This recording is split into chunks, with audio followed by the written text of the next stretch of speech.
cars are now on the street. They'll make 2 laps before we turn them to green. Let's go to Jan Bikas. Well, now we obviously have the opportunity, or it may come and become likely that we'll have a timed race, meaning that we may not do all 100 laps. Now, they were already saying if there was 100 and you had a whole bunch of yellow, you might be able to only come onto pit road once to get fuel. So we may see pit strategy today as far as what we're going to have for number of stops. But remember, if the track starts to dry and they're on rain tires, they'll come in and get slicks. That'll blow the whole one-stop strategy right out the window. Bob? All right, thanks, Jan. I'm going down my grid here trying to decide how many of our drivers have had wet weather experience in Champ Cars. We had a lot of rain early in the season, Danny Sullivan. I believe Vincenzo Sospiri, driving for Dan Gurney at the back of the field, though, has not spent any time in the wet. Not in a Champ Car, but he's a very experienced driver. Of course, he's a sports car champion now from Europe, Formula 3000. He has a tremendous amount of experience in wet. He just has to adapt to this. The biggest question mark for all of these guys is they don't know the circuit in the wet. So they have to find where the slippery spots are, where the manhole covers are. Tommy Kendall mentioned the stripes on the road. They've got to find that. They've got to find the places where the grip is. I just saw in the back of our picture one of the Newman Haas cars dive into the pit lane. Don't know whether he has a problem or he was just making a change to the car. I think that what that is, Danny. That's Michael Andretti. Believe it or not, another question mark is some of these guys are on slick tires. I didn't get a good read on everybody, but I know Robbie Gordon was on slicks. A number of guys towards the back are gambling on slick tires. It's still pretty wet to me, but if it stays dry, it'll dry out in a hurry. Tommy, the question is, can they get through any laps before it dries out? Tommy, this is Gary down on pit road. I thought the same thing, but I just checked with 2 teams, and they said no, they declared a wet start. They say the Goodyears appear to be slick as you see them. They don't have that distinctive tread design the Firestone does. So I'm frankly just a bit confused. I thought it was about half and half, but they're telling me they declared a wet start. That means everybody would be on rain tires. Danny? That's right, but Michael Andretti just came into the pits. He's blasting back out now, but he had some problem with the steering wheel. He didn't like it. It might have been that there was just so loose because of the surface that he couldn't believe that there was that little grip and that it was moving around. They checked it over, looked at it externally and underneath the steering wheel, took it off, put it back on, greased it all up. And he said, let's go. It feels okay, let's go back out. We'll have to watch that one closely. It will be a single file start as Jim Swintel, the kart flagman, is on the backstretch, the long Austin Avenue straightaway. That's where they will take the green flag for the initial start of this race. The rest of the flags will come from the start-finish flag stand, much like the way we run the Mid-Ohio race for you fans of the kart series. You already see right there a little bit of a groove going down a line. That darker, duller tone that's on the street surface means that these cars, look at that, how they clean it up. They're like a big vacuum cleaner, and they'll make a line around this track as they do more and more laps. Jan Bikas. And the reason that Michael Andretti is going to start at the back is steering related. He said the steering was very heavy. So they brought the car in, they sprayed some fluid in one of the bushings and the joints for the steering rack itself. And Michael Andretti has to start from the back, but they think they have the problem solved. Well, if that's the case, that working out with his wife Leslie is going to come into play here because he's going to need all the strength that he can. Remember, these cars do not have any kind of power assist steering. As you can see, the skies are lightening a bit over the streets of Houston, Texas. Now Michael Andretti is coming back into the pits. The track is 1.5 miles long, 1.527 miles to be precise. 100 laps of racing are scheduled as Andretti pits again, but the green flag is expected on the backstretch. Greg Moore on the point, leading Dario Franchitti and Jimmy Vasser. And of course, everybody, when they come onto this backstretch, will all move into their positions. It looks like they've called for a single file start. File. I stand corrected. And that is because of the conditions. The green flag waves, we are underway, and look at that spray as Franchitti moves down the inside of Moore. Paul Tracy looking around the outside. Jimmy Vasser is right there. And Christian Fittipaldi making a big move in the black Kmart car. And Gilles de Ferran goes around. And bangs, Brian Herta bumped him just slightly into the wall. We saw him look like Allender Jr. back there as well. All kinds of skating going around. You rode with Gilles de Ferran as he kicked the car around beautifully. And now we have yellow flags from the flag stand, a full course yellow. So we expected a wild start, and we got one. That's kind of what I alluded to when I said that, you know, you can hope for rain, but nobody is immune to the mistakes. Now, Gilles de Ferran is a fantastic rain driver, but it doesn't matter who you are. There are just more chances taken, more uncertainty in the rain. That's what makes you spots up, but it also is what puts you at the back like it has him. Al Jr. is trying to refire. Brian Herta is still where he came to rest, up against the wall, pinched by Gilles de Ferran. There you see one of the Penske cars. That looks like Al Jr. getting some help for the kart safety team. There is Brian Herta, who made contact with Gilles de Ferran as he deranged that right front.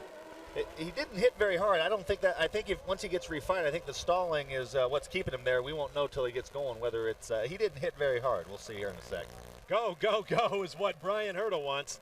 And unfortunate for Brian Herta because he was just a passenger there, and unfortunately when Gilles bumped him, there wasn't anything that he could do. But look back here, and look how hard, look at that gray back there. Can you imagine what it's like trying to see what the guy in front of you is doing? Now we'll come down here, everybody funnels in there pretty good. Christian Fittipaldi off there, and there you see Gilles de Ferran trying to stand on the gas, loops it around. Brian Herta going up in there, had nowhere to go, got bumped into the wall. This is de Ferran. See, he tried to stand on the gas, does not know what the surface is like, looped it, bumped over there. Brian Herta in the wall. Now looking at the back, Dennis Vitolo just making the corner. And of course, Alex Barron right there going, okay, Dennis, which way are you going? I'll go the other way, but I need to know which way you're going. That was actually on the pace lap before the start of the race. So, you know, even when they're forming up, the pace car pulled out, they're trying to get around to the back straightaway. Again, these guys have these first laps, it's not like they're seeing it for the first time this year. They have never seen a wet lap on this racetrack. Some 900 turbocharged horses underfoot can get away from you in a hurry. Dario Franchitti leads his teammate, Paul Tracy. Greg Moore, our pole sitter, now runs in the third position, followed by Christian Fittipaldi, Jimmy Vasser, Alex Zanardi, and Bobby Rahal. To Jan Bikas. A further update on Michael Andretti. He's been in the pits twice. He will be back on pit lane here shortly. He said on the radio, I can physically not turn the car to the right at all. It's taking all of my might to do it. They've looked at it twice. They do not know what the problem is. He just comes to a stop now. They're going to look at it further. And the wheels will come off. And that's something, if you can't turn a steering wheel on a wet track, which is like having power steering, you've got a big problem. Ed Knappman on the radio tells Michael he's clear. He makes his way down the pit lane at the 60-mile-an-hour speed limit. Now Michael Andretti will have to control his emotions as he tries to untangle the riddle of this race car. The other thing is race cars usually don't fix themselves. So as a driver, I've done it before. You come in and say, and they look it all over and they send you right back out because they don't know what else to do at that point. But as a driver, you're kind of scratching your head saying, well, I don't think this thing's going to heal itself. But what they're doing is if they can keep getting yellows, it'll allow them to keep coming in, look at it without losing a lap. Now, as Michael pulled out, you got to look at the elaborate pit exit. Several turns right and left, 5 in all, very, very tight before they make their way onto the track. That is one of the aspects of this new circuit on the streets of downtown Houston that will be changed for next year. Toyota safety car in the hands of Ron DeTrammell controlling the pace, with Dario Franchitti already with 2 series victories in his pocket this season. Leads the way. There's Gilles de Ferran in the Valvoline car, having gone around. Scott Pruitt and Alex Barron. We ride with Alex Zanardi. And the rain appears to be coming down again, or else it's being kicked up by those rain tires of the cars ahead. I believe that's just some spray off the cars. These things are like a vacuum cleaner. They just suck it off the surface and throw it back. Gallons of water heaved into the air by these treaded rain tires. We come back onto Austin Avenue. Zanardi controls his spin, accelerates to the green flag. We're back underway. Christian Fittipaldi looks down the inside of Greg Moore, then tucks back behind on lap 4. And of course, they've gone off the asphalt onto the concrete. Very rough in there. Different kind of surface, back onto the asphalt. And look at Greg Moore. He loops around and bangs right back into Christian. It's very similar to what happened with Gilles de Ferran, but the result is a lot more disastrous for Christian Fittipaldi and probably Greg Moore. That is at the pit exit on Crawford Street. And once again, we are under yellow. We have a huge crowd on hand. No one left the grandstand through those heavy rain showers. They deserve a great show, and hopefully we'll get one started shortly. Remember, these are city streets. They're very slippery, and these guys are trying to put 900 plus horsepower down on the ground. Another look. Come around, see everybody squirming a little bit in there. Greg Moore comes around, stands on the gas, just loops it around. Now Christian goes the right way, tries to dodge him, but Greg just keeps moving back. I believe Greg was trying to roll back to get out of everybody's way, did not realize that Christian had gone back there. Here's another look from overhead. Behind him, Vassar and Zanardi go to the left once it became clear that Moore was going backwards. So after a great qualifying effort, Christian Fittipaldi's day is sadly over. Greg Moore thinks he can get back into the hunt. We'll be back to Houston in a moment. They're sending Christian over the wall. He'll be here.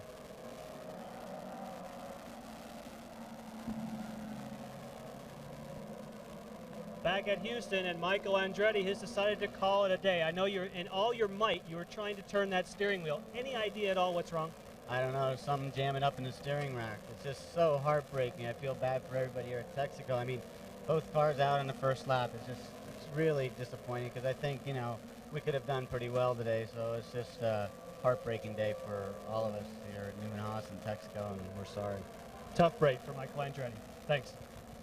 And his teammate, unfortunately, also out of the competition. Christian, were you totally a victim in this situation? Oh, I guess so.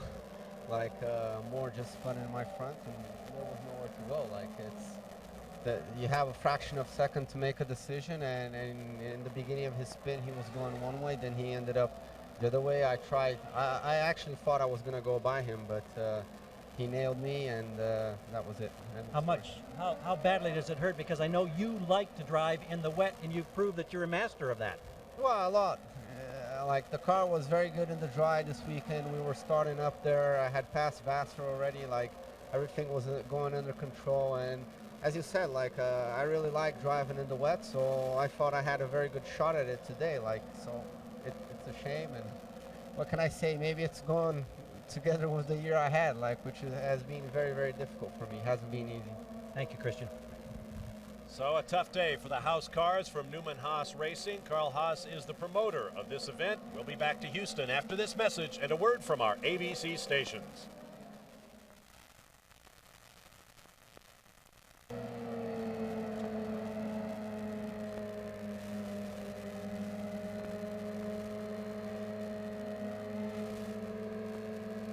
Welcome back to Houston, Texas. Tuesday night after Spin City here on ABC, another brand new episode of the show that critics are calling the best new comedy of the year. From the writer of the film, A Few Good Men, go behind the scenes to where the real life happens on Sports Night, Tuesday at 9:30, 8:30 Central on ABC.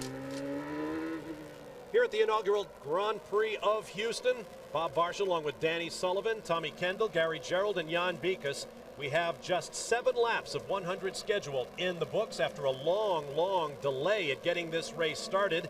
It is the first attempt to start the race after heavy rain showers swamped the course. As you can see, the cars are on track. We've had a couple of incidents, several cars out of the race at this point, but we expect perhaps one more lap of caution, and we will be back underway. Down to Gary Gerald. Greg Moore forlornly watching the monitor. What do you say in this situation, Greg? Is this a case of driver error?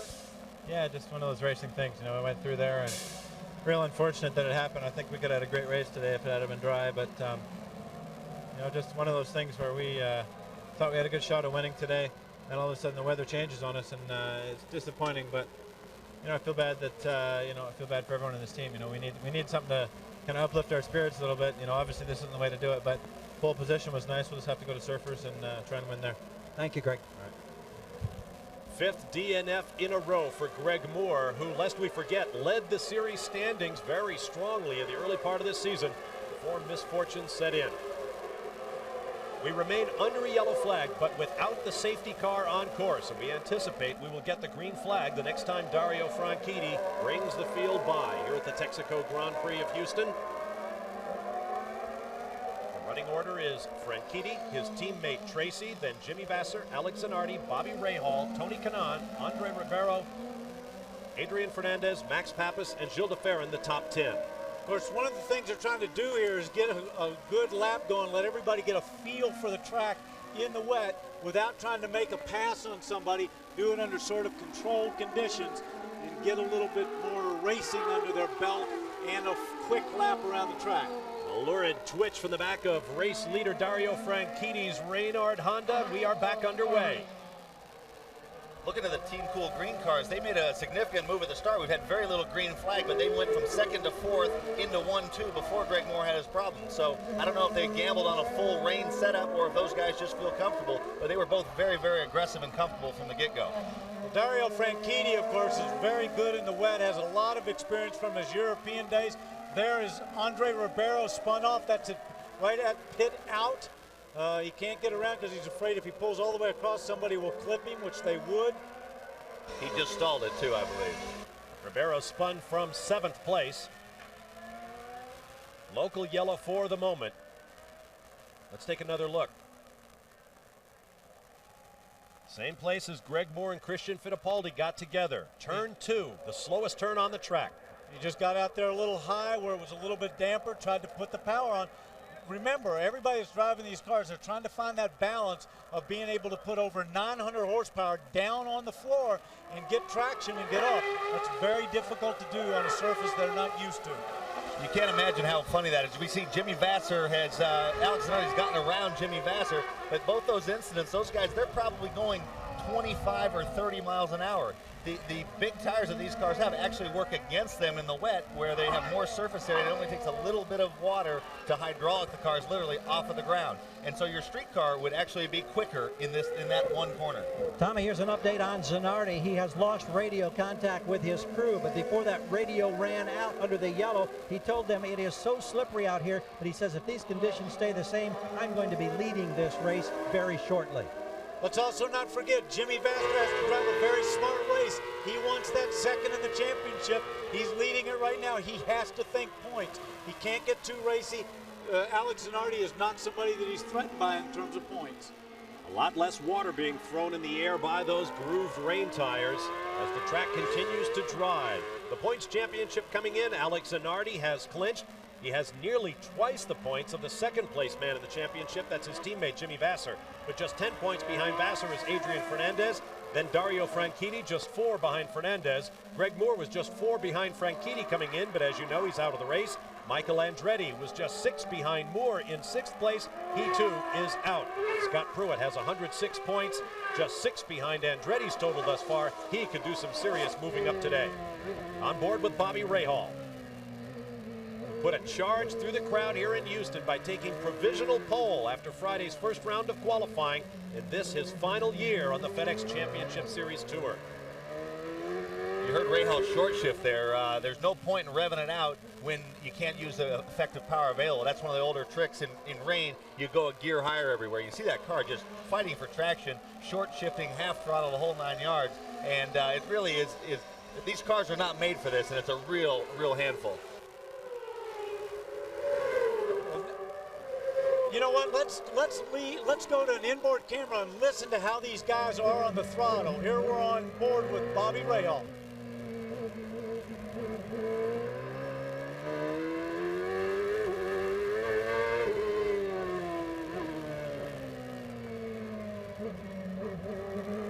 This is so much different than if it was dry, where he'd be just pushing that throttle down as hard as he can, trying to go forward. Now he's got to find a way to put the power on the ground, not get too sideways.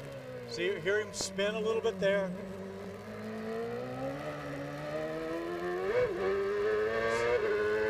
See, that's just when he jumps up to about 3/4 throttle and it can break it loose.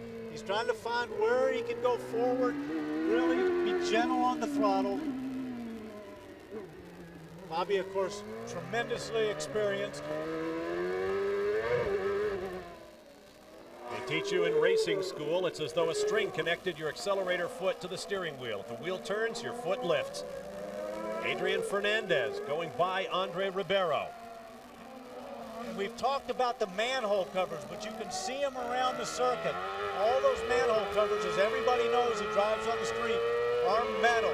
And when they're wet, they are slippery. You can slip on those walking down the street. So imagine trying to put 900 plus horsepower on the ground over one of those. Ribeiro staying close. That, of course, was not a pass for position. After Ribeiro's spin, he is shown as 2 laps down. Adrian Fernandez currently in 7th place. Among the drivers on the move, Bobby Rahal a moment ago, we saw him. He's gone all the way from a 9th place start to 5th place on the track. Tony Kanaan started 11th, now runs 6th. And Max Pappa started 14th. He now runs 8th. He, too, had a great first round of qualifying on Friday. Alex Zanardi's confidence was nice that he's going to be leading this race shortly, but he's going to have to get on his horse because Dario Franchitti is between 1.4 and 2 seconds a lap faster every single lap for the past 4 laps. He is just checking out. As far as our first and second place cars go, we check with the Team Cool to find out if they went with any kind of wet setup. They say no, they have not. And we've had an accident on the track, guys. Big crash in the final turn, turn 10. That appears to have blocked the entire track. And that is completely blocked there. Look at this. No, very little gap. Look. Oh, and they're trying to get through in this area right there. There's no room there. They'll have to come up the pit lane. Everybody's moving forward. We're going to go red. The red flag is out. A number of cars involved. Michel Jourdain, Robbie Gordon, Andre Ribeiro. There's Helio Castroneves and Tony Bettenhausen's Alumax car trying to get it reversed around. Patrick Carpentier is in the middle of that group. So are both of Dan Gurney's cars, I believe. Alex Barron and Vincenzo Sospiri. Let's remember, when it goes red, they go back to the scoring the lap previous to that. So even though these guys are out here and the other people have gone up the pit lane, they will put them back in position where they were the lap prior to that. Let's watch what happens. Oh, a little touch right there.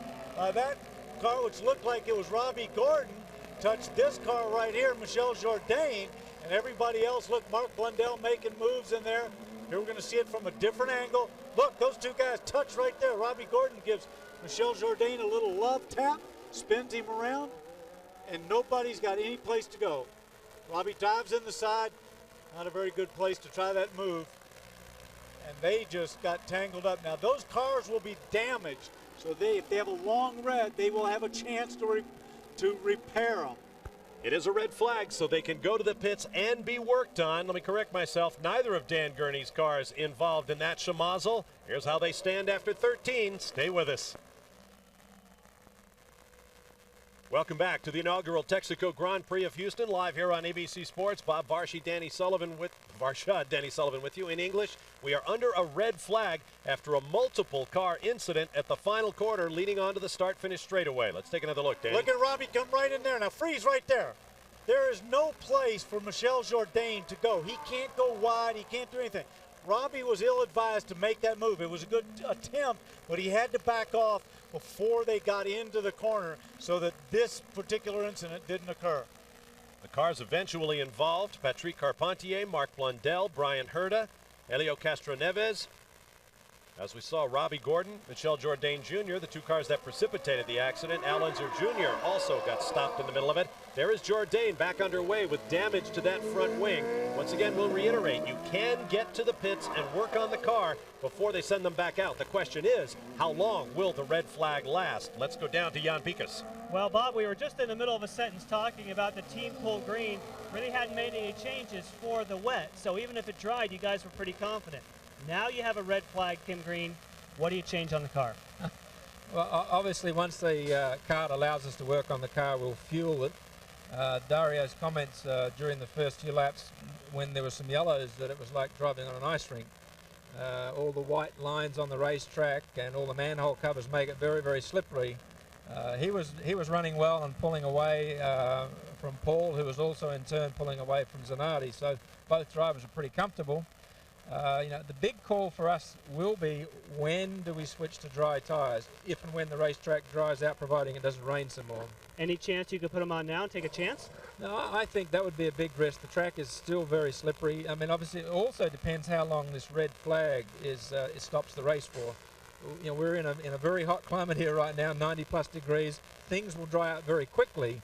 But at this point, I'd say we'll be staying on wets at least for the next 5 to 10 minutes. Thank you, Kim. Let's get to Gary. Yeah, we're understanding, Jan, that it will probably be approximately 10 minutes under this red flag scenario.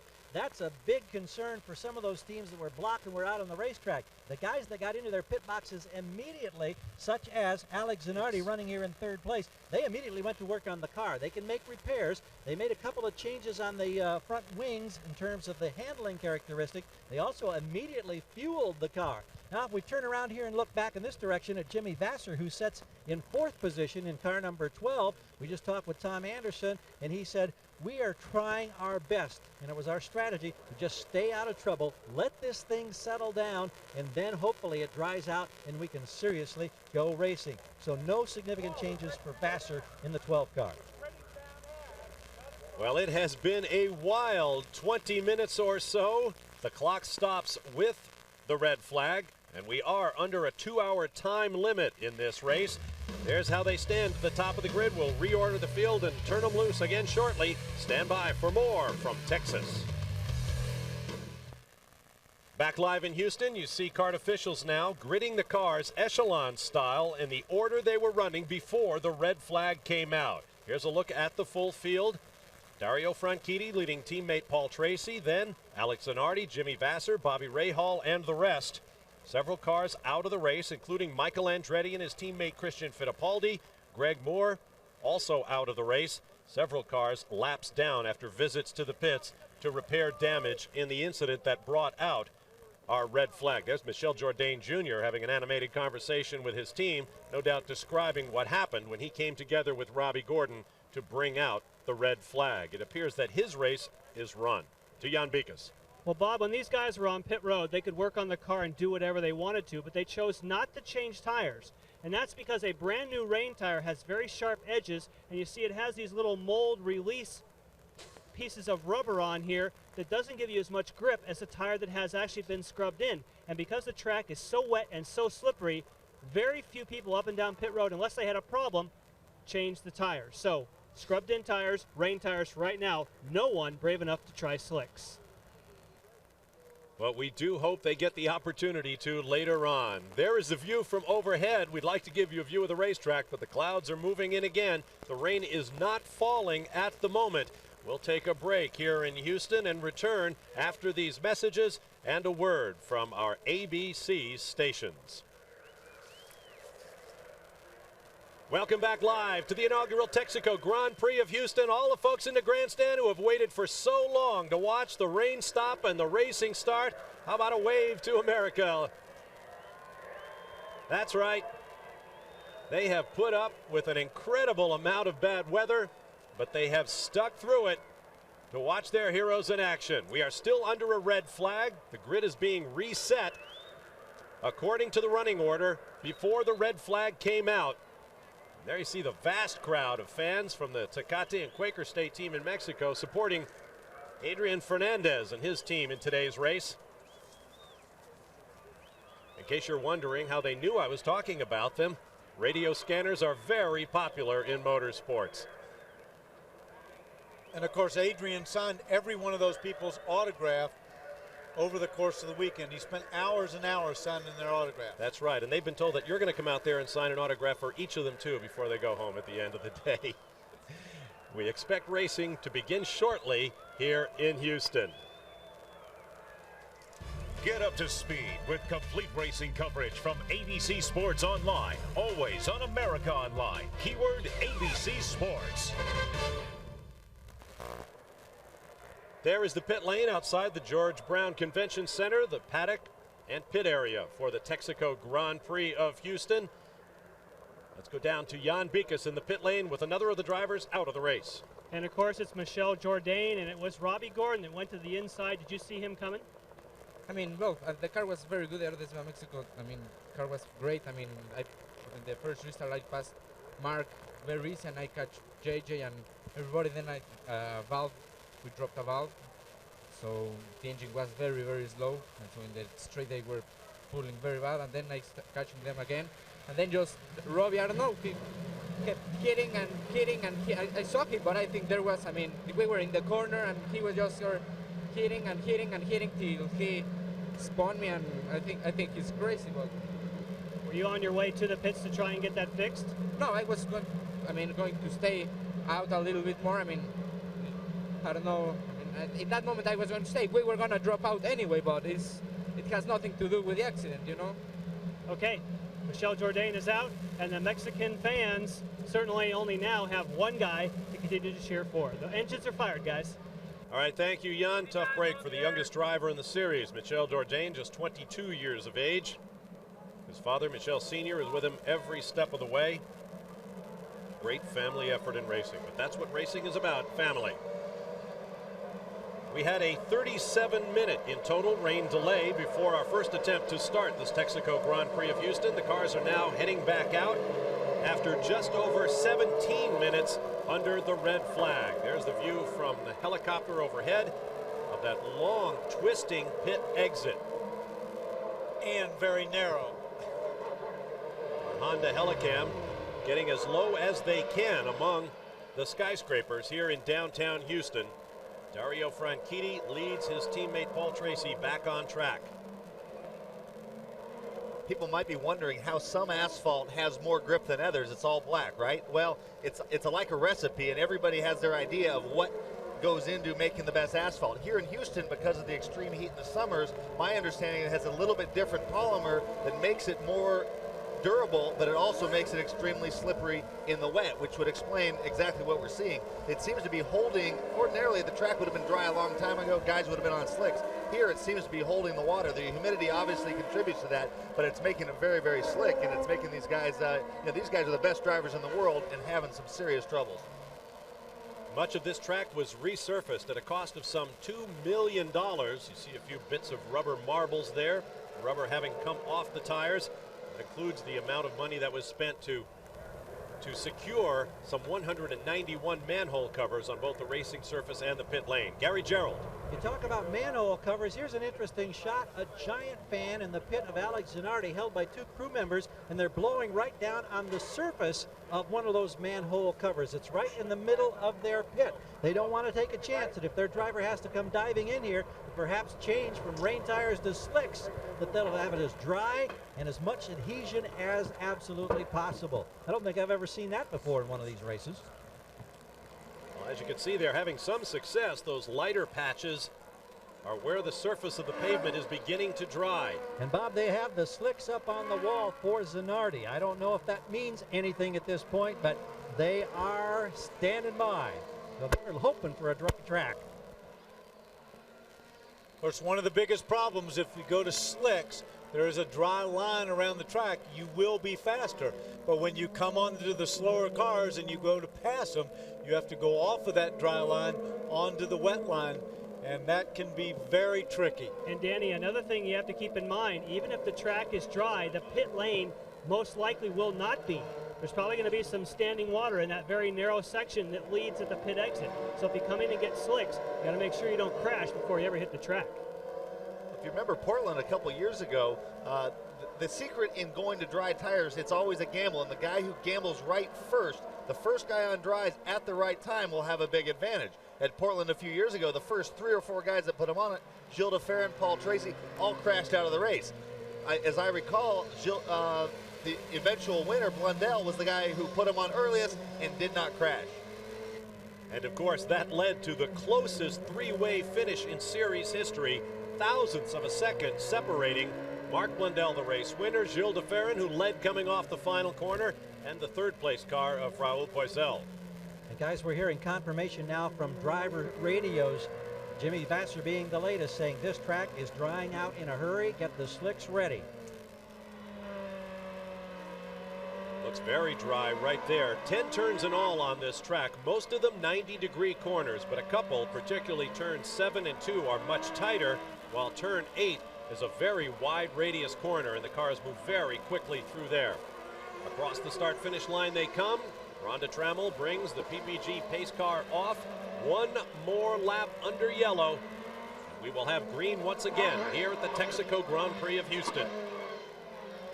I'm not sure I quite understand this one more lap of yellow. They did it last time, and Franchitti just took off like it was green. So it's great if you're the leader. They can't pass you, and you get to go as fast as you want. So I'm not sure I understand this procedure. I know maybe in theory it's supposed to, if the guy in front doesn't take off, gives everyone a chance to see the conditions. But technically they're still under yellow, but he's taken off. Well, I think the problem is, Tommy, they do that to get everybody back up kind of to racing speed and keep them in line. The key is that the guy behind the leader and everybody in line after that has to go as fast as the leader. Exactly, and when the leader's 2 seconds a lap faster than everybody, it just turns into a big strung out. And I understand that, but these guys are big boys, they're grown-ups. I'd say just let them go racing. I agree with you, Tommy. Well, one way or the other, we are about to go racing once again, and Dario Franchitti is opening up a gap over his teammate Paul Tracy. Keep in mind, when these treaded rain tires find themselves on dry racing surface, they lose their effectiveness very, very quickly, and we'll see drivers looking for every bit of moisture to keep them cool and damp. We have the green flag. Restart on lap 17 of 100. And a big gap for the front runners. That's Adrian Fernandez running in 7th place. Max Pappas goes down the inside of Andre Ribeiro. Gilles de Ferran follows him through. And it looks to me like Andre Ribeiro's having a problem because Richie Hearn just went through as well. And there goes Mauricio Gugelmin. Once again, Ribeiro's a couple of laps down, so those passing him are not gaining positions. Pappas runs 8th, Gilles de Ferran 9th, Richie Hearn 10th, Mauricio Gugelmin 11th, and that's Scott Pruitt in 12th, just behind Ribeiro now. Pruitt moves out, but he doesn't seem to be able to make much ground. Ribeiro is able to run competitively on this long straightaway. Alex Barron for Dan Gurney's All-American Racers in the Castrol degree car just behind Pruitt. 13th, just outside of the points-paying positions.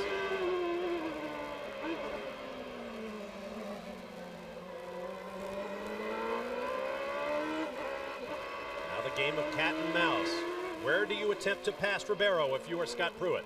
Well, and I'm not so sure that Andre Ribeiro didn't have a problem on the opening lap, but he seems to have picked up his pace quite a bit here. He might have just had a problem getting himself up to speed that particular lap. Scott Pruitt's going to take a look down the inside. He's not there enough. He's going to force his way through. Andre, very gentlemanly thing there because he's down a ways on the field after his spin earlier. A bit of concrete looks very dry. Less so here on the asphalt portion. But again, there, Andre Ribeiro is just being passed left and right by a number of people. He seems to have a problem in that section. Robbie Gordon goes by. What could be happening is by being courteous, getting offline, letting these guys by, he could be cooling his tires off again, and it takes him 3 quarters to get them back, any sort of temperature back into them. Well, we saw everybody go to the right down that straightaway there, on the right on your screen. That's to get into that dampness, to cool those tires down, to give them a longer life under these drying conditions. Patrick Carpentier in the blue and white players car goes by Ribeiro. Back on point, Dario Franchitti. My feeling is as long as Dario Franchitti keeps lapping faster than the field, he's now a second quicker than Paul Tracy and Alex Zanardi and most of the rest of the field. He will stay out on those tires until he feels that he's losing his advantage. And of course, once one guy goes into the pits for the slick tires, everybody has a decision to make. Dario Franchitti motoring away. He has been so good on the temporary street circuits on the CART FedEx Championship Trail. Down to Jan Bikas. And Mark Blundell appears to be the first driver that's going to make the move. Danny, you called it. In Portland, he was the first one to put on slicks without crashing. Now we're going to find out if he can get out of the pit exit without crashing. Boy, and he went by us, Jan, the back wheels. You could just tell how gingerly he was on the throttle trying to reduce the wheel spin. And of course, Mark, very experienced European driver with a lot of wet experience, and he has made this pay off for him before. Let's see how long it takes him to get up to speed out on that track. Don't forget, on that damp track, he's got to go very gingerly and try to build up some tire temperature, because until the tire temperature comes into those tires, he will not be able to go fast. He is out ahead of the race leader, Dario Franchitti, so he stays on the lead lap. I wonder how much that move may have been motivated by desperation as the race leader goes by Blundell. He and his Pac West team, his teammate Mauricio Gugelmin, have been one of the major disappointments of the season. They won 4 races between them, 3 by that man alone, Mark Blundell. But this year they have had terrible misfortune and just have not gotten the results. And Bob, everyone up and down pit road is watching what we're watching. They're watching Blundell to see how he does on those slicks, because they are watching his speed versus the leaders, and that's going to help them make the decision if they want to change now. So he's the guinea pig. Tiptoeing through the corners. And it still looks damp for me. Now, of course, Mark has tremendous amount of experience in these type of conditions. He is an Englishman after all, and the joke is English summer weather is very, very wet. And it'll take him some time to get some temperature in there. On street circuits, it's very difficult because there's no fast corners to build up the temperature in these tires. One thing you have to realize, that everybody going to dries is going to have this up to temperature session. As it gets drier and drier, they'll be able to get them up a little bit quicker, but because of the conditions, everyone's going to have that. So that, to some degree, will cancel out. People are going to watch after 2 laps to see how much quicker the slicks are than the wets, if any, and make their decision. Tony Kanaan goes by. Adrian Fernandez waiting his turn. 6th and 7th. Tommy, from my perspective, that is a very difficult way to drive a race car because you have to constantly be looking in the mirrors. You're trying to find the dry patches to lean on those tires to get the temperature up, and yet you're still trying to go as fast as possible and not lose any ground. And look at the spray out there. That's still on the right side of the track. That seems awful wet to me. Under these trees, it's quite damp. But what an effort by Mark Blundell with a 1 1/4 square foot contact patch under all 4 tires total. He's trying to put 900 horsepower on the ground. We'll be back to Houston.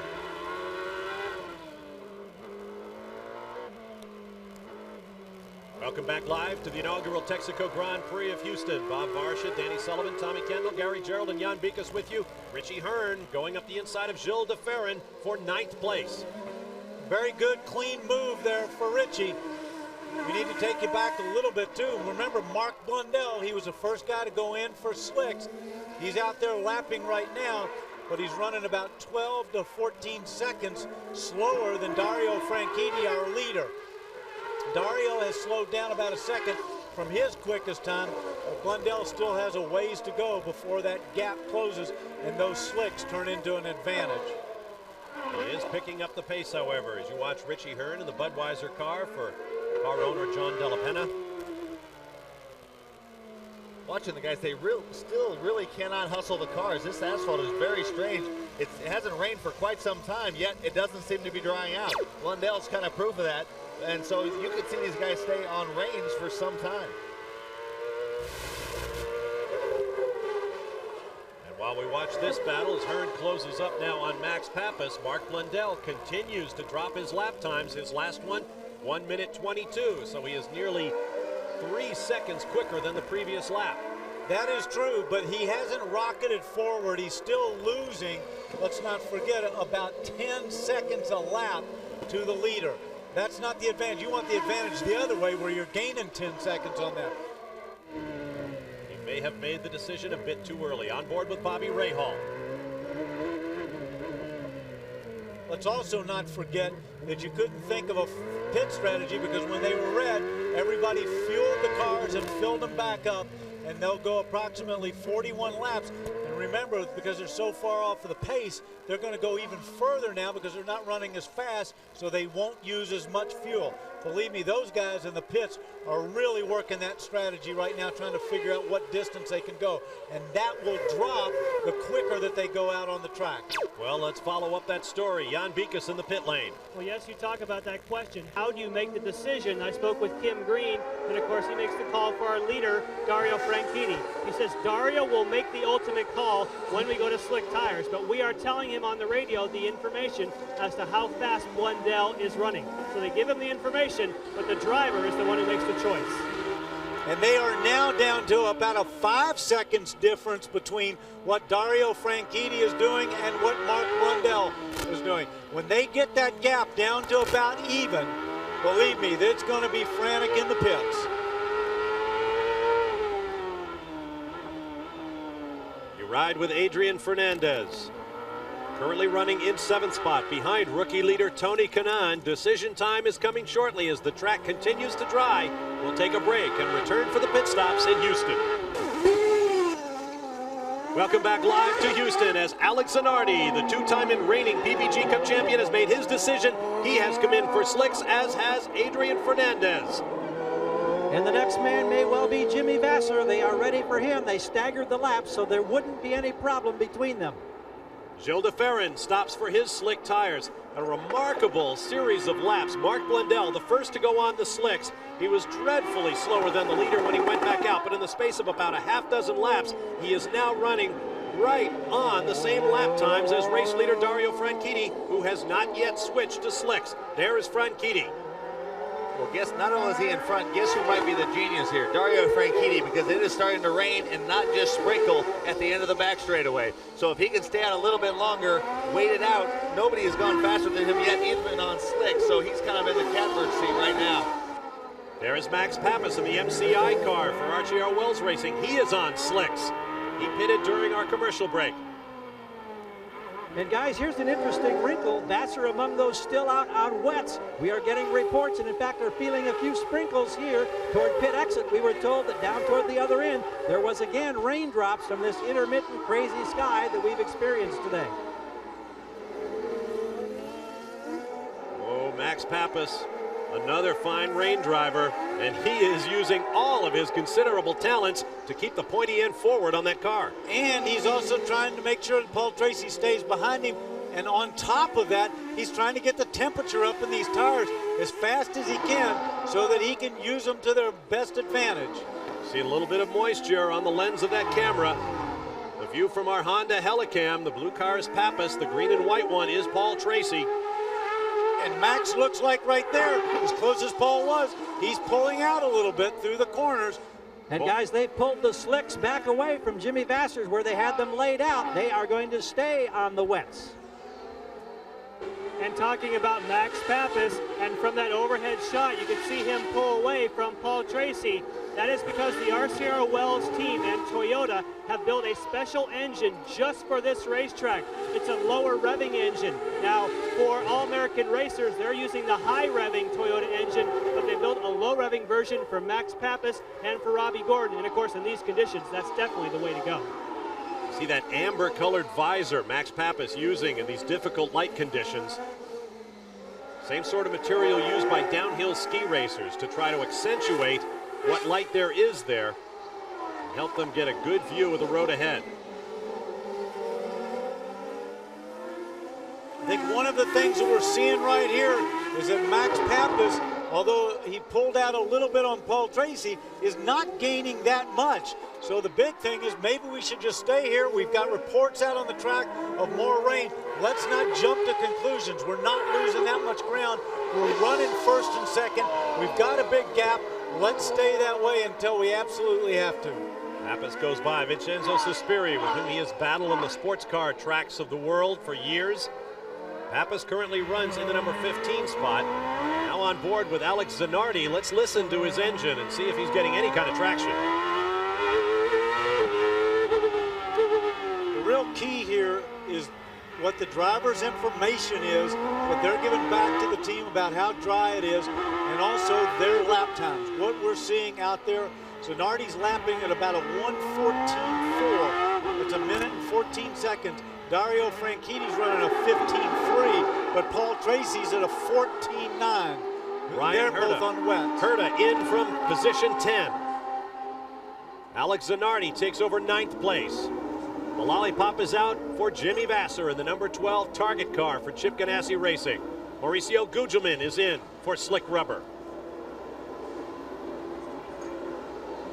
Back out goes the Brazilian, Mark Blundell's teammate. There is Paul Tracy. He runs second in the field, and he heads for the pit lane.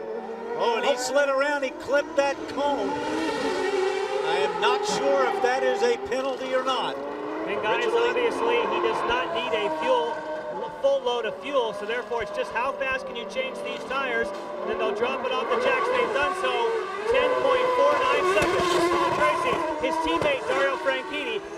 come in yet. Jimmy Vasser enters the back of the pit lane. We were talking about that cone you see lying down that was put there, and the drivers were told if they clipped it, it would be worth a stop-and-go penalty.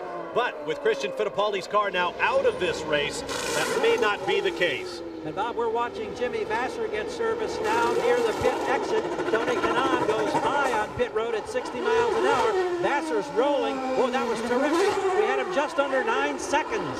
And look at the tires and the car. A distinct shadow is now forming, and that means that the sun is trying to fight its way through the clouds above Houston, Texas. And we're now starting to see a big change in the speed. Dario Franchitti coming in the pits. He was losing 2-3 seconds now to the fast guys on slicks. That was too much to give up. His teammates out of there. Let's make a stop. And of course, Danny, he was very, very conservative bringing the car in here to a stop. He didn't want to take any chances. The fuel is done. They're trying to make a wing adjustment. 10.46 seconds, almost exactly the same as what we saw for Paul Tracy. Okay, and we've got some guys out there like Max Pappas, a 1:10. Adrian Fernandez, a 1:11. Dario Franchitti's last lap was a high 1:14. He can't afford to give up that time. Good time to make a stop. Now let's go back to Paul Tracy and his pit entrance. Watch the cones on the left, demarking Christian Fittipaldi's pits. He clipped the second one in line. And as I mentioned earlier, drivers were warned off doing that coming into today's race. The actual terminology the officials used was if you dislodge a cone, it will be a drive-through penalty. So I don't see how you can go back on that. Granted, Christian is out, but unless you've notified all the teams that that rule no longer applies, I think you have to enforce it. Well, yesterday in the drivers' meeting, gentlemen, when they discussed that very situation, it was left at that point as a call by the chief steward, Wally Dallenbach. The idea being that if you just hit one of those with the rear, you might be able to go on. But if you launch 2 or 3 of those cones, dislodge them, that definitely would result in some kind of penalty. So I think there's a big gray area here. At least that was the case coming out of the drivers' meeting yesterday. And Gary Allenser Jr. is coming for fresh tires, and wow, 9.47 seconds. So a quick stop for Al Jr., but much later than others. Well, we have an official word from the kart race officials. There will be no penalty levied on Paul Tracy for encroaching on those cones. Allenser Jr. heads for the pit exit. Now there is the race leader, Dario Franchitti. Bobby Rahal currently runs in second. Richie Hearn third. And now the order shifts as they cross the timing stripe. Bobby Rahal may be in because Richie Hearn moves up to second place. Paul Tracy third. Alex Zanardi fourth. And of course, right there, Dario Franchitti just went through. And there's Paul Tracy running in position 2. That is about 2.1 seconds behind the race leader, Franchitti. Remember, Paul stopped earlier, so he's got more tire temperature up. He will be going a little bit quicker. He just lapped in a 1:13. As these tires come up, they will get down into the high 1.9s, 1.8s, or 10s. We've already got Max Pappas lapping in the 1:07 second bracket. Passing Dennis Vitolo, you ride with Richie Hearn. That was turn number 7. This is 8. Very quick corner in the dry. Now turn 9. Here I come. Here I come, said Richie Hearn. He is headed for the pit lane. Up front, meanwhile, the 2 teammates, Dario Franchitti and Paul Tracy, are nose to tail for the lead and slewing all over the racetrack with traffic ahead. And Franchitti really got it sideways, trying to put the power down on the road. He doesn't have the temperature where he'd like in those tires yet, and he was really squirming around. Now, obviously, this is Barry Green's worst nightmare, but Paul Tracy cannot afford really to lay back. He's got a little bit of an edge right now. Dario is pulling away before. He needs to try to make something happen. Obviously, it's high stakes when it's your teammate, but if they settle in and Dario gets up to speed, he might not have another chance. He's on the outside, Buffalo Boy style, sideways out in the wet stuff. Oh, Paul Tracy is so exciting right here. I think his orders are, do not make a mistake. But it's your race if you can get there. Let's not forget Dario's won 2. Paul hasn't won 1 for the Cool team. He'd like to post a victory. And that red car at the back of your screen, behind Alex Barron, is Alex Zanardi running in 3rd place. and he'd like to get up in that fray and force the issue. Look at Alex Barron, sideways, coming out onto the pit straightaway. The former karting champion, he knows what life is like sideways at high speed. Remember, he led his first race at Vancouver, the first race for Dan Gurney and for Toyota to be leading. Hey guys, while all this has been going on, if you look in the back of the screen, none other than Alex Zanardi is only 1.9 seconds back. So we could very soon, if Franchitti has a little bit of a problem, which it looks like he might, or not have the balance he wants, we could have a three-way battle. Cool is going to have to make a team decision at that point. Do they let Paul Tracy by? And let's not forget that Zanardi is lapping a second quicker than Franchitti and 2 seconds quicker than Paul Tracy. Speaking of team decisions, I just asked Barry Green, what are you telling Paul Tracy? He says, I'm telling him, take it easy. Don't take any chances right now. Barry Green took Jacques Villeneuve to the kart championship before the French-Canadian moved on. I know what Dario Franchitti's telling him back. If you're telling me take it easy, you need to tell the same thing to Paul Tracy, because Paul Tracy is not taking it easy. He wants that win. And you cannot blame Paul Tracy for that. And then when you've got a car that you feel is quicker, you've got to go, especially if you feel your teammate is holding you up, and you've got a guy like Alex Zanardi closing in on both of you. It's like, hey, let me by. I can get away from these guys. I've got the quickest car. See, the distinctively dry line is developing. To show you how crucial traffic is, what went from 1.9 seconds is now 5.3 seconds back to Zanardi, because these guys got clear and Alex did not. And they, Tommy, to add to that, they started lapping in the 1 minute 7 second bracket. Alex Zanardi's last lap, a 1 minute 10.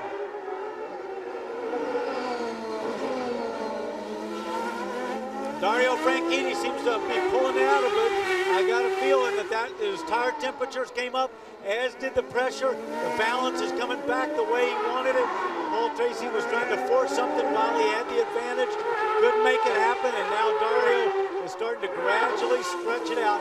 He lapped at a 1:05 second lap that lap, and Paul Tracy at a 1:06. Bobby Rahal has climbed out of the race that had so much promise when he was the provisional pole sitter on Friday. We're going to leave the air here on ABC Sports at the top of the hour. We will rejoin on ESPN2 after a break. We'll be back with more live from the Grand Prix of Houston here on ABC Sports. Stay with us. Dario Franchitti, Paul Tracy, Alex Zanardi up front. Back live at Houston, Texas, and the Texaco Grand Prix of Houston has been a dramatic event from its tardy start. We began under a rain hold. We've been through a red flag for contact in this corner, and right now Patrick Carpentier, whose teammate Greg Moore is already out of the race, has gone nose first into the tire wall. There is Gilles de Ferran. He too has gone around. We are under a full course caution for the 4th time today. Bob Varsha, Danny Sullivan, Tommy Kendall, Jan Beekes, and Gary Gerald. Glad to have you with us on what has been an extraordinary day. Credit all around for the efforts to get this track dry after a heavy rainstorm swamped it, but they were able to attempt to start the race. Several yellow flags for spins and contact, a red, as I mentioned, for a 6 or 7 car incident in the final corner, but we are back underway. For Gilles de Ferran, the race is over. Keep in mind, at the top of the hour, we will leave ABC Sports and rejoin you on ESPN2. Patrick Carpentier climbs out as well. The kart safety team goes to work.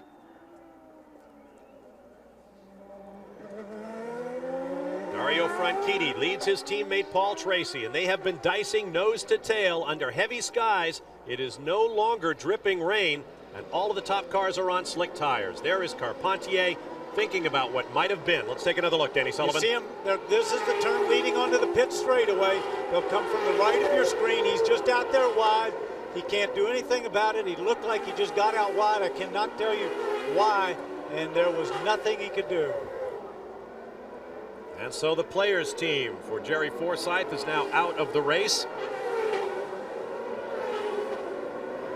And Dario Franchitti remains on the racetrack in the lead following the PPG safety car.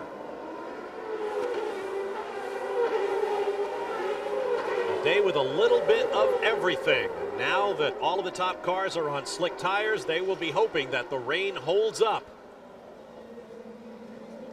Otherwise, our story will take another dramatic twist. There is Andre Ribeiro down in turn 5. Yeah, this is under caution, but the guys are trying to catch back up to the pack, and Ribeiro has been having trouble locking the rear brakes.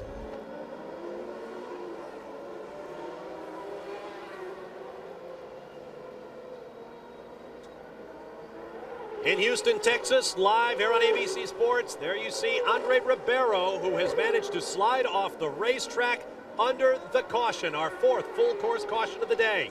Bob Varsha, Danny Sullivan, Jan Beekes, Gary Gerald, and Tommy Kendall with you. We are going to be going off the air on ABC. We will resume our race coverage on ESPN2, so be sure to switch over to ESPN2 for more of the inaugural Texaco Grand Prix of Houston. Now let's go to Robin Roberts in our Wide World of Sports studio in New York.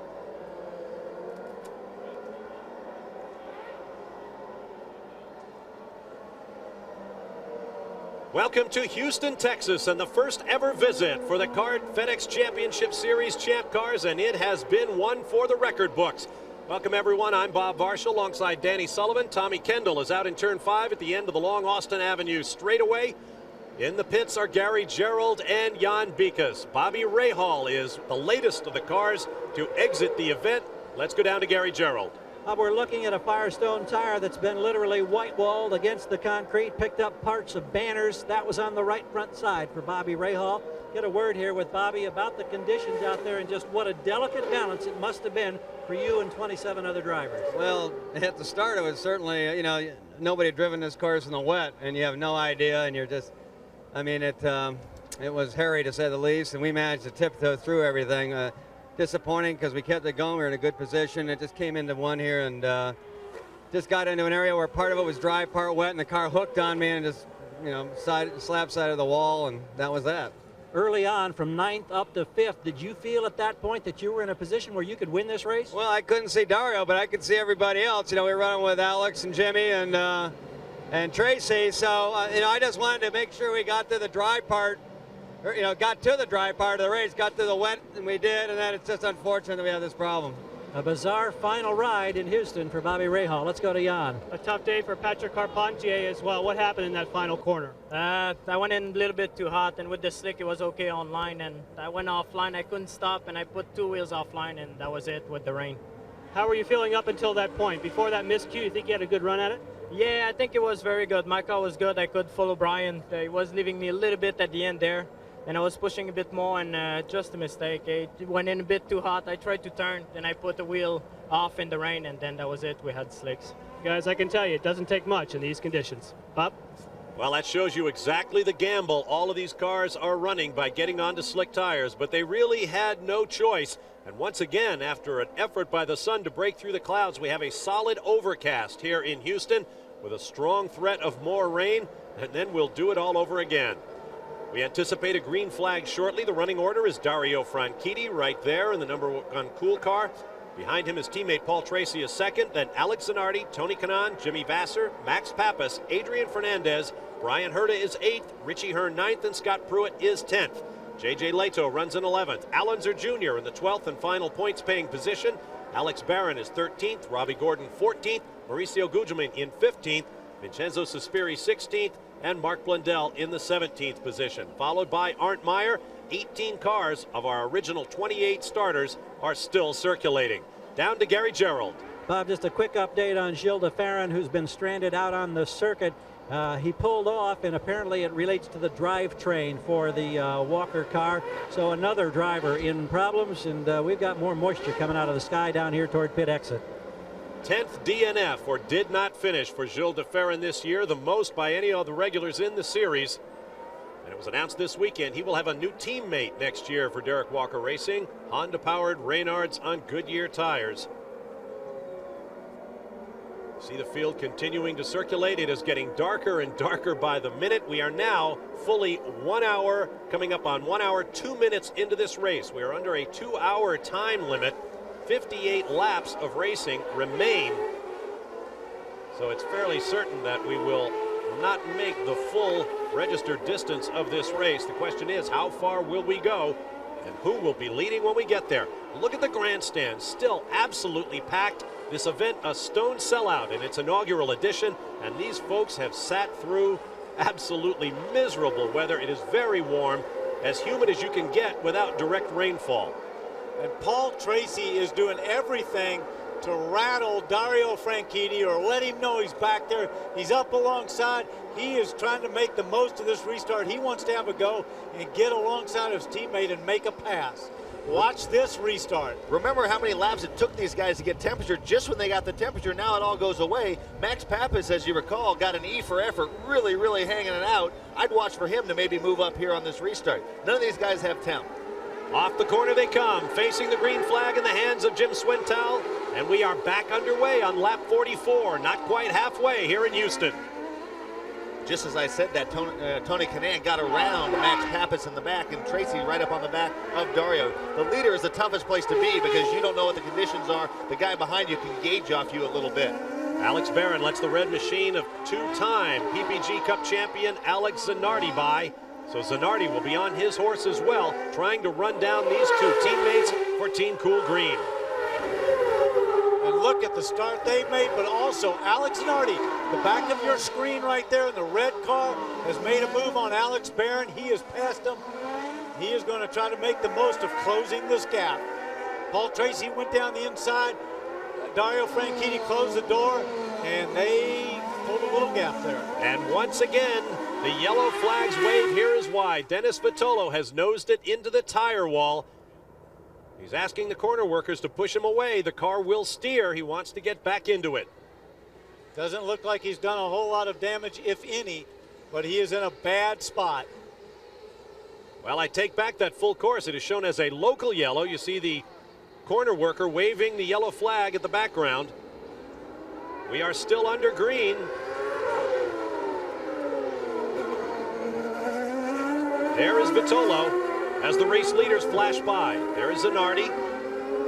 Alex Barron is several laps down. Tony Kanaan, leader in the chase for the Jim Truman Rookie of the Year award, right now runs in 4th place, coming off his best finish yet in the Kart FedEx Championship Series, a 3rd 3 weeks ago at Laguna Seca. There is Kanaan, a bright lime green nose on the car. There is Jimmy Vasser. He runs in 5th spot. And now we get a full course caution. What a day of racing here in Houston. We'll take a break and return for more live in a moment. Franchitti and Tracy up front. Stay with us. Just about 50 miles from the Gulf of Mexico, just by Galveston Bay. Welcome back to Houston, Texas, 4th largest city in America, home to 24 universities and colleges, some of them very well known, a massive medical center, 17 of the Fortune 500 companies, and as of now, a stop on the Kart FedEx Championship Series. This is the inaugural Texaco Grand Prix of Houston. We are under yellow for the 5th time today. It has been a logistical nightmare for the teams as they try to second-guess Mother Nature. 3 heavy rain showers before our first attempt to start this race. The 3rd and heaviest absolutely swamped the race course. We had a long rain delay of about 37 minutes before our first attempt to start the race. A massive accident brought out a red flag for about 17 minutes. No injuries, but several damaged race cars. Once again, the green flag waves. We are back underway on lap 47. Once again, Dario Franchitti makes a very good getaway. Didn't allow his teammate to get too close to him on the restart. Zanardi must have enjoyed that yellow because it closed that gap back down. He wants to hold on to these two, I'm sure, with his new contract, and as he said earlier, he's on the top of the world. He'd love to pull off a nice win here. Oh, Max Pappas to the right of your screen, getting sideways, big time. He runs in 6th place. Just behind him is Adrian Fernandez. But Max Pappas is not going to want to be run down by the Mexican driver. He goes by the lapped car of Alex Barron, the former karting champion, in only his 3rd year of racing full-sized automobiles. Here he is, with 850 or so horsepower under his right foot, driving the new Eagle chassis for Dan Gurney's All-American Racers team. Back to the front now. Franchitti with 2 victories on the season. his first career FedEx Championship Series win in the Texaco Haviland 300 at Road America in Elkhart Lake, Wisconsin. And he followed it up immediately with his second win on the streets of Vancouver, British Columbia. Oh, and look at this. Dennis Vitolo in a bad spot there. Did not move over with the leaders coming on there. Allowed Paul Tracy to close up. Boy, around this place, you've really got to pay attention to those mirrors and get out of the way when the leaders come, especially when you've already spun off and you've dropped down quite a bit. Our television cameras make it look a good bit lighter than it actually is. And look at this, Paul Tracy, and they touch. Dario Franchitti and Paul Tracy touch. His left rear of Dario Franchitti hit Paul Tracy's front, and look, he's done. His left front is toast. He must have bumped the wall. Look at that. He's got to be so upset right there. It's over, Paul. You can drive that one right to the pits and get out and go home. There's wife Lisa, crestfallen. That incident took place right under Tommy Kendall's position. Paul had been, trying the inside before. Right before that last yellow, he locked up and almost slid into the back of Dario, but got it stopped. Dario went clear. There he was actually up alongside a little ways, not very far. Hit Dario, obviously was trying to get away from him, and it kind of spun himself into the inside wall. Now the question is, what is the status of that car for Dario Franchitti?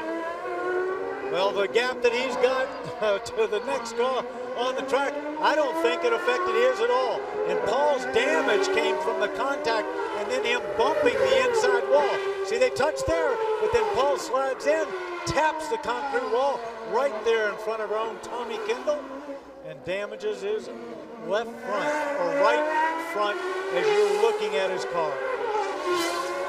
Boom, bangs him there, no big deal. And then he touches that wall, breaks the front suspension. Yeah, that's a tough move at best. I mean, that's the thing. These cars have gotten so even. But it was kind of a lazy, he didn't make a real strong, bold move, partially because it's slick, but that's one of those things, he didn't make a real deliberate move for Dario to see. He's really fortunate that he didn't take Dario out. There you see Tracy's car. Hey guys, there's an altercation down here. There's a fight that has broken out between Barry Green and Paul Tracy. They got into a huge argument. Some words were exchanged. Paul Tracy unhappy. And a very tense moment down here for Team Cool Green.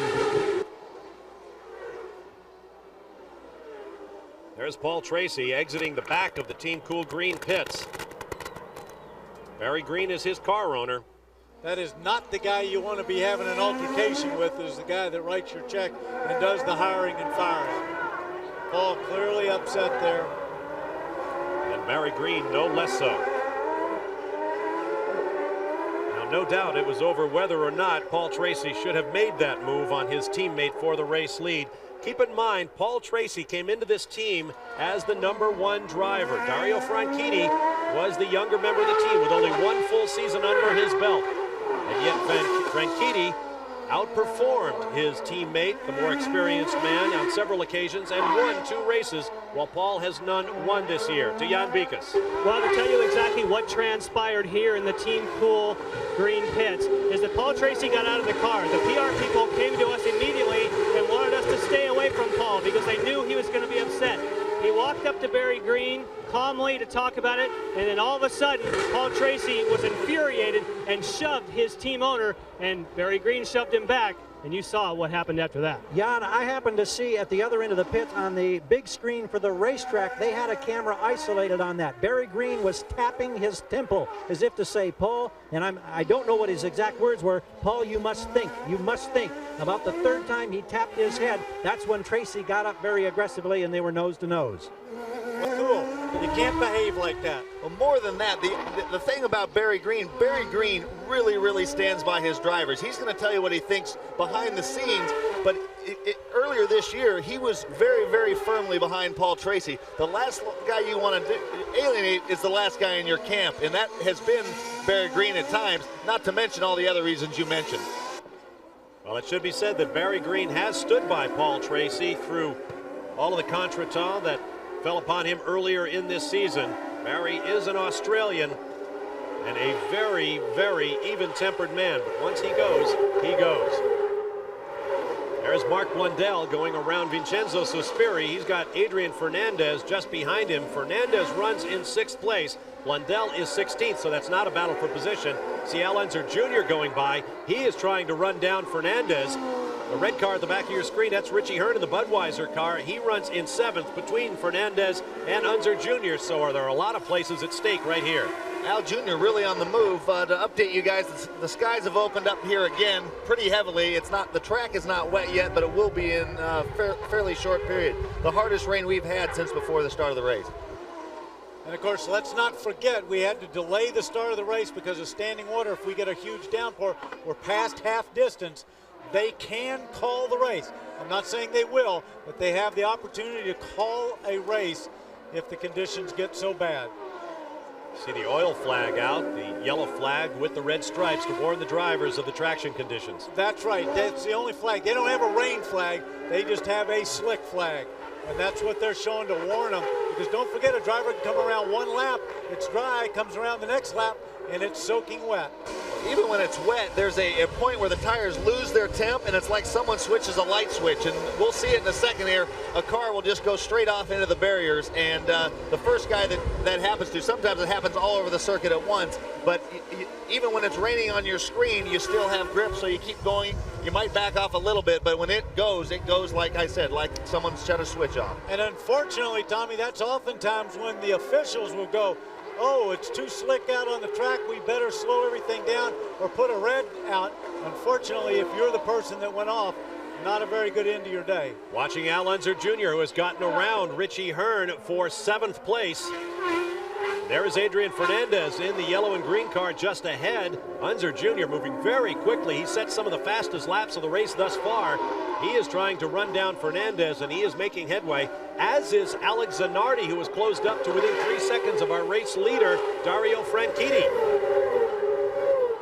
Mark Blundell, the first of the drivers to switch from the wet weather grooved rubber to the slick tires, but he may have done it just too soon. And he has too much ground to make up. Yeah, Blundell's a lap down. He has not really pulled over, and he did for Al Jr. right there, but he's been racing these guys pretty hard. I had to check the monitor to make sure he was a lap down. And of course, it's very tough around here when you're trying to go fast just to move over for guys and do it in a good way so that you don't lose too much ground. And I'm sure Jimmy Vasser would like to see Al Unser Jr. pass Adrian Fernandez, put him another spot down and give Jimmy a few more points. Jimmy Vasser currently stands in 2nd place in the championship to his teammate Alex Zanardi. Adrian Fernandez is 3rd, just 10 behind Vasser. Dario Franchitti, the race leader, whose 2 victories rocketed him into contention, is 4th in the championship. And Al Unser Jr. trying very hard, 2 corners, locked up the front tires. Look at him, he's throwing that car around.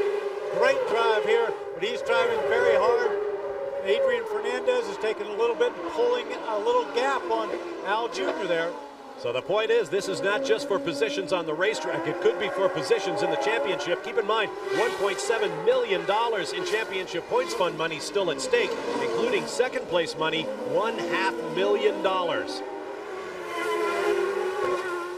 Meanwhile, Alex Zanardi continues to take huge chunks off the race leader's gap. Dario Franchitti now just 1.8 seconds ahead of the 2nd place car.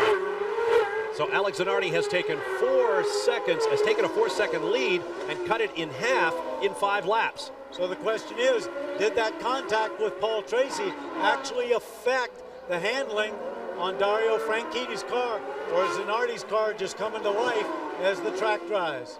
There are the numbers on Al Unser Jr. as he has marched through this field. That's Robbie Gordon just ahead.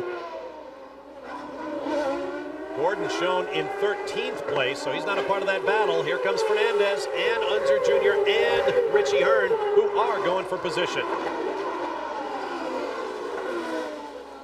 And this is where it becomes so critical when you're racing a guy for a spot and then you have traffic to contend with in front of you. You have to be playing a very clever chess game because you got to be looking forward, taking a look at trying to get an opportunity to pass, and make sure you're protecting your backside against somebody like Al Unser Jr. who will take advantage of your mistake. Robbie Gordon in the Reynard with Toyota power. Behind him, Fernandez, Reynard with a Ford engine. Then Al Unser Jr. in the Penske Mercedes and Richie Hearn in the Swift Ford. 4 different chassis and engine combinations. Dario has answered back. I don't know if he's controlling the gap, but now it's back up to 2.6 seconds. After a few laps, we'll be able to tell. Sometimes you let the guy get close, it kind of wakes you up. You run another couple hard laps to make sure you still got the edge. No sense really checking out 8-10 seconds when, as long as you know you have the measure of the guy behind. Fernandez now right up on Robbie Gordon's gearbox. And if he can put Gordon behind him, but still ahead of Al Unser Jr., that's what he does. And now Al Unser Jr. will have to deal with Robbie Gordon as Fernandez tries to make his getaway. Umbrellas going up in the grandstand just across from our announce position. For the last 2 days, they have been parasols as they try to avoid the bright sunshine here in Houston. Today, they are parapluies, avoiding the rain.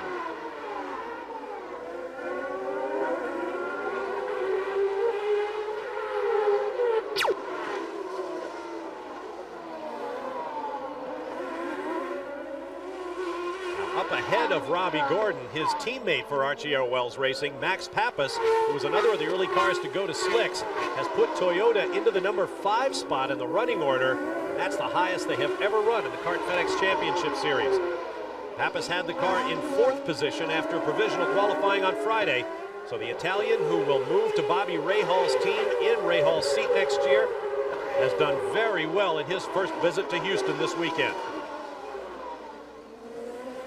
We've been talking about Toyota power all season long. Down that long straightaway, Robbie Gordon certainly didn't lose any ground to Al Unser Jr. Al tried to pass him at the end of the straightaway, but he didn't have enough to get by. Dario Franchitti continues to draw away from Alex Zanardi as we watch this battle at mid-pack. He is now almost 4 seconds ahead of the second place car again. So as Tommy Kendall mentioned, Franchitti appears to be controlling the pace. These folks can see themselves on the big screen monitors placed around the racetrack, and they come to their feet to say hello to you from Houston. Who do you think they were pulling for? Oh, you probably. To Gary Gerald. Let's take a look at possible pit strategy down the road here. Bob, we're down to somewhere under 40 minutes on a timed race yet to go, and under the threat of rain. So we've been asking crew chiefs here, if in fact the race continues to its full 2-hour time limit at this pace, will you have to make another pit stop? The general consensus seems to be yes. Now, if it continues to rain and it slows the pace down, that's subject to change. And as you've already speculated, if the skies really open up, since we're past the halfway point, I think there's no question they might well checker this event. Jan? And Gary, the situation for leader Dario Franchitti, they figure they can go about 20 more laps on the fuel that they have. But consider what must be going through Barry Green's mind, because he owns this team for both Paul Tracy and Dario Franchitti. He loves Paul Tracy. He always speaks positively, and he's just gotten an altercation with him. But at the same time he has those emotions, he's watching the screen, and he has a car in the lead of this race. Now, Barry has declined to talk to us. He wants to gather his emotions. Obviously, that was a very difficult moment for him. If he does decide to talk, we'll be sure that we do. There is a lot at stake in racing, particularly here today. Barry Green has seen championship days in the past. He wants to see them again. And let's not forget something from Barry Green's point of view. He's got a car running first and second. I'm sure he'd like to see Paul get on the winner's board, on the winner's podium, and post one like Dario Franchitti. But his main objective as a team owner and is to satisfy his sponsor's goal is to put both those guys up on the podium in whatever order that he can.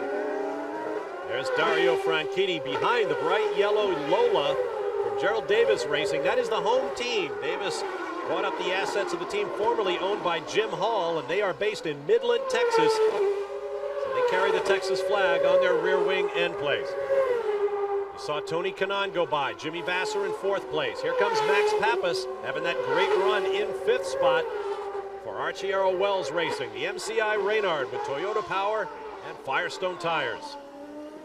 Give a call to Alex Barron, too. He's a lap down, but he has been about this distance behind Max for about the past 10 laps. So whatever put them a lap down, he is running just as well. I'm sure they'll project wherever Max finishes onto them and say, well, a little bit fewer different breaks, we could have been there right there with them. It was ever thus in racing. Alex Barron currently shown in 12th, so he could pick up a championship point. if he can remain in that position. We saw the Lola of Arndt Meyer. He runs in 16th place out of the points. It's a good look at Max Pappas, the Italian who works with a guru, if you will, Dr. Enrico Arcelli, back in Italy. A very popular published author on the subjects of nutrition and energy, personal motivation, and so forth.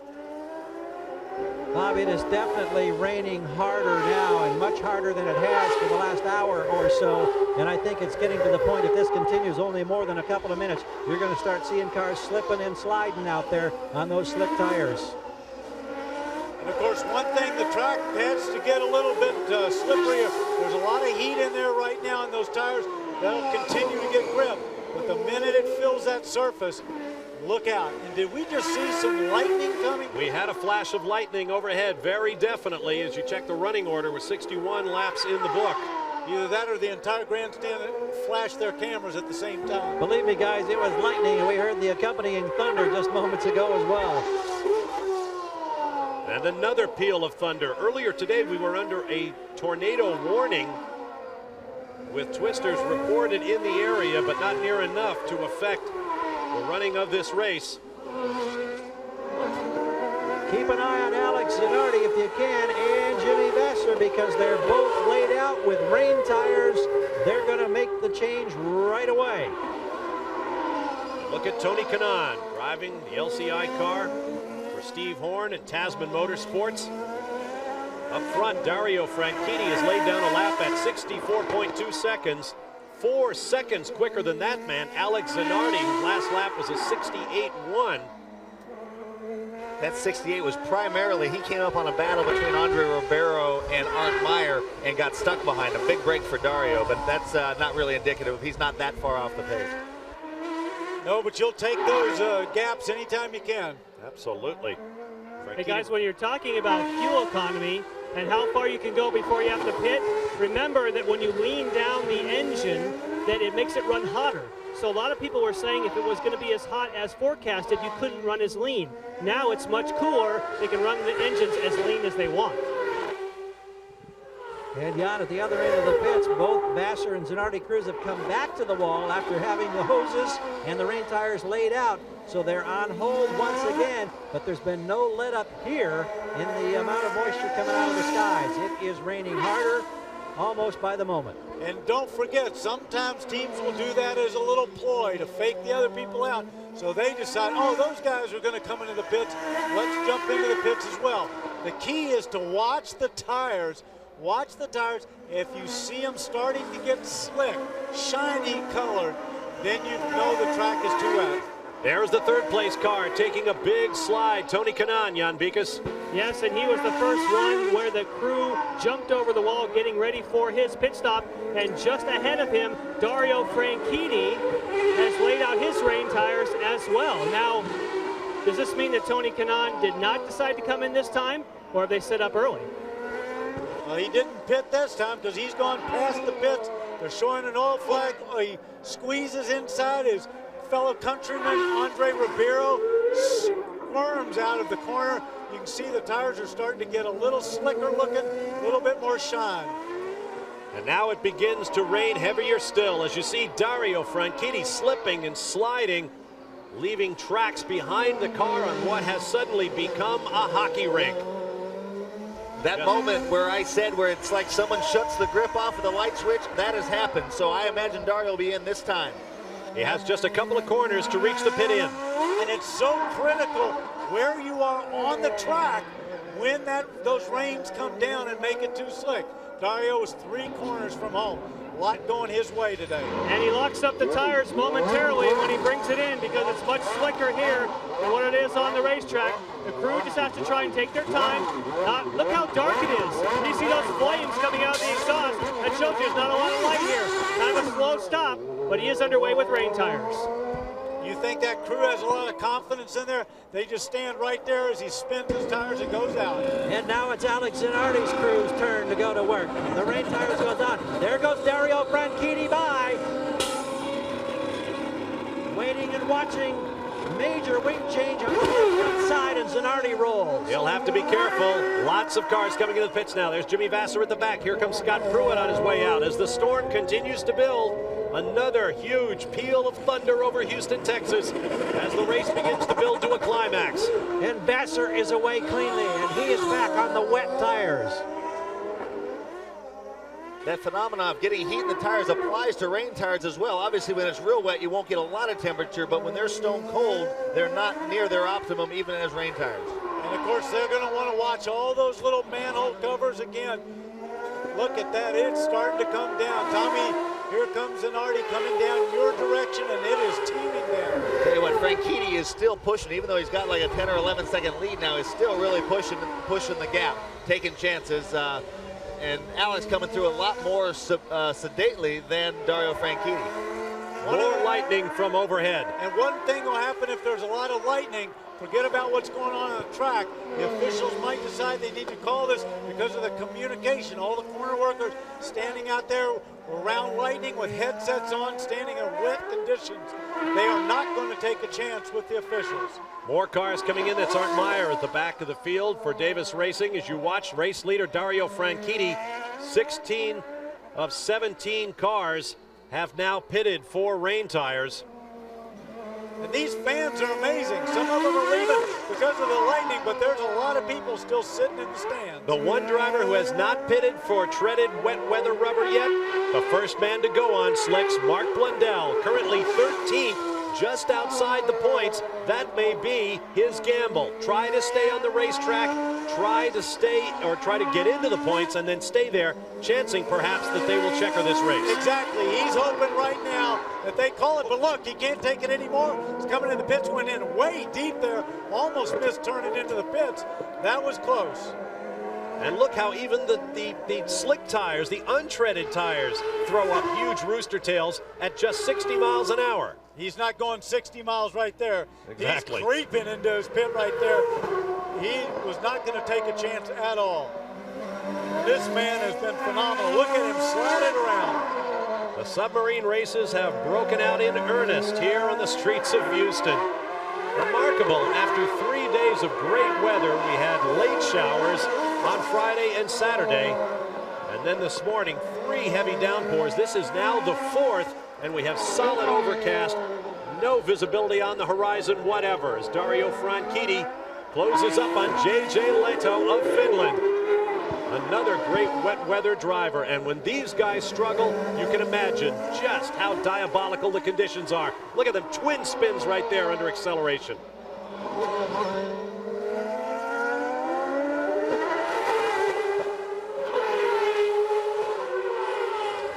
And now the visibility is completely obscured. Dario Franchitti is going to have to be very careful here as the yellow flags finally come out. A full course caution here, our 6th of the day.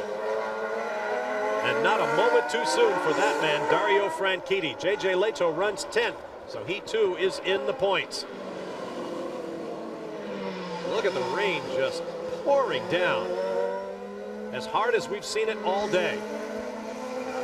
Bob, I think down here in Texas they call them frog stranglers. I'll bet they do. Just your typical summer weather. Well, I guess it's autumn now, isn't it? It sure felt like summer all weekend down here. Temperatures in the 90s. The background, you may have caught a glimpse of some cranes standing against the clouds. That is where the Houston Astros will have a new baseball home within a few years. A retractable dome stadium, we are told. Congratulations to the Astros on winning last night in the National League divisional playoffs. They now have a 2-1 lead over San Diego. Excuse me, they lost last night, did they not? San Diego has the 2-1 lead. Congratulations to the Astros just for being there. They'd be happy if you'd give them that win, but there goes my baseball announcing career, huh? I'll leave it up to John Miller. Now you look how bad those conditions are. Look at the spray just there. Imagine what that's like if you're behind a couple of those cars. Well, we are fairly warm and dry here in our announce position. I hope the guys in the pit lane are out of harm's way. However, we do have an announcer out there on the race course. How are the conditions, Tommy? Well, I had to abandon my chair here, so I'll get a little wet. I'm wet from about the waist down. Thanks, guys. That's a real nice shot. Appreciate that. Well, at the top of our show on ABC Sports, you did say that after spending some time in the booth, you wanted to get back on the racetrack, so there you go. Like I said, that's my story. I'm sticking to it. Careful what you wish for. Tommy, do you think it's a good call? You're out there. You can see the conditions. Do you think it was a good call for them to go to full course yellow? I do. I mean, I always have mixed feelings about that because, you know, that's part of the challenge of this, the changing conditions, the guys who are willing to take the chances. Having said that, when you get standing water, it's not suitable for racing. I don't see a lot of standing water yet. There's a lot of water in the air, but I'm sure most of the drivers would concur. Dario would definitely concur. He can't lose his lead now, but it was probably a wise move. Well, Dario, of course, he's puddling through splashing through some puddles. As we see, I think it was probably a very good call. I know as a driver, you always wanted to, you know, just win this way, you know, the best way you could. Now we expect the white flag, we are told by kart officials. 1 lap to go here in Houston. The conditions will just not bear more. We are 94 minutes plus into this race. 31 laps remain, but with lightning and thunder overhead and a threat of more severe weather to come, officials have decided to call this an official race, and it will be the 3rd career win and 3rd of the season for the new Flying Scot, Dario Franchitti. Behind him, Alex Zanardi, who has reset the record for podium finishes. He was second to Brian Herta at Laguna Seca 3 weeks ago. That was his 12th podium finish, a top 3 finish, his 12th in 16 races. Today will make it 13 in 17 races, and that is a new mark, breaking the record of 11 co-held by Bobby Rahal, Allenzer Jr., and Michael Andretti. I'd like to really give a call to Dario Franchitti in how seasoned he's become in a year. A year ago at Elkhart Lake, he crashed under yellow in the rain. I talked about him last night. He said, I love your announcing, but I didn't like when you ragged on me at Elkhart Lake. I said, you crashed under yellow. What do you want me to say? And he said, you're right. And this shows that, I mean, with everything crumbling around him, WWF action in the pit lane, his teammate bouncing off him, nothing unflappable. Very, very cool customer, terrible condition, brilliant win. But not a very good card player, according to his teammates. And Tommy, that sounds like a huge amount of groveling that you're doing after throwing him under the bus last year at Elkhart Lake. What do you mean? When you crash under yellow, that's hard to explain. This is absolutely true. But he has done a brilliant job under very, very tough conditions. Wet, dry, wet. Again, everything going on. What a great drive. I did ask him if he had spent any of that bonus money from Elkhart Lake or from Vancouver. A huge splash as he makes his way through the final puddle and waddles down the front straightaway after a dramatic inaugural Texaco Grand Prix of Houston. Fists in the air for Dario Franchitti as he accepts the checkered flag. To Jan Bikas. And Barry Green accepts the congratulations. We're going to try and get in here underneath the umbrella. He did say that he would speak with us if they did win, and they have now won. Barry, a very emotional day for you, an altercation with Paul, but now a victory. What happened with Paul? Well, I mean, it's just great to see the two of them run up front like that. You know, Paul got together with Dario, unfortunately, but he was very fast, and it's just great to see him qualify up front. But look at Dario.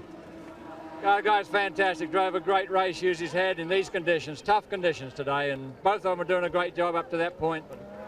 But I know emotionally, I know that this has been a very hard day for you because you and Paul have a special relationship, and something came unglued there. Oh, we have a great relationship, and we'll continue that relationship. But any more words on that front, really, I've got to talk to Paul about. You know, he did a great job in qualifying this weekend and did a great job up to that point. And, you know, just great team effort this weekend in tough conditions. Congratulations. Thank you. Good job, boys. Congratulations indeed to Barry Green. There is Tony Kanaan, who picks up 3rd place, his 2nd straight podium finish, and with it, he clinches the Rookie of the Year award. The Jim Truman Trophy will go to Tony Kanaan, a former champion in the PPG Dayton Indy Light Series as well. There is the man of the hour, however, Dario Franchitti. Daring Dario, accepting the congratulations of the corner workers. Now, despite the fact that you see these folks moving around, there is still heavy lightning, and it is because of that kart officials have chosen to checker this race. It will go into the books as an official race. 3rd win of the year for Dario Franchitti, who is making his mark with every stop on the Kart FedEx Championship Series this year. Now They will stop him in the pits. We hope to get a word from him. It certainly has been a day fraught with danger for him. And perhaps he will be able to share some thoughts on the collision with his teammate Paul Tracy that led to such a fuss. He makes the pit entrance. I'd be willing to bet they've already discussed that on the radio, and I would imagine he'll be mum on that event. They'll all get together and regroup. And Gary Gerald down there in the pit lane. Danny down here where it is just pouring down rain, but I'll tell you, nobody in the immediate vicinity here cares a lick as Fred Keating gets congratulations for his 3rd victory, and he will come up out of the seat and acknowledge his team and those who have weathered this remarkable day in Texas. As soon as Dario, we'll get a word over here, Kim Green on this side with him. He'll pull that helmet off and we'll be able to get his read on this unusual day. Dario, who broke through, of course, at Elkhart, followed it up in Vancouver. Here he is now. Dario, such a remarkable day with all of the different considerations, the weather among others, and of course the wheel-to-wheel confrontation with your own teammate Paul Tracy. Yeah. Tell me about that from your seat, what happened when Paul challenged for the lead. Oh, it's raining at the moment. I didn't see Paul. The next thing I saw was I felt something behind me. I don't know what happened. I'll have to watch it on video. Did you know it was Paul at that point? You know, I could see Paul. Paul was pretty close. But you know, it wasn't really the place to challenge. But I don't know what happened. Maybe he missed his break and it was really tricky out there. But I'll talk to him about it. And I'm delighted. A really difficult race with all the conditions and stuff. And well, tell me about how hard it was to find that delicate balance before you were able to go from the wet tires to the slick tires and then have to go back to the rains at the end. No, the biggest problem was, at first it was like an ice rink out there, the new surface, and it's really slippy, and I was just all the time just really crawling around, but I was pulling away at quite a rate, so I was pretty happy. Then we came in for the slicks, and that was another thing. I had to really up the game, get used to a new level of grip there. Some places it was gripping, some places it wasn't. Once we got used to that, the rain came back on, and any close calls while you were fighting all of those conditions? Not really. I think the only close call was really when Paul and myself touched, and that was it. But just trying to keep it on the island all day. The guys at Team Code Green gave me a great car, and in wet and dry conditions, we were the quickest, and that makes me very happy. I should well suspect. Great job. Thank you.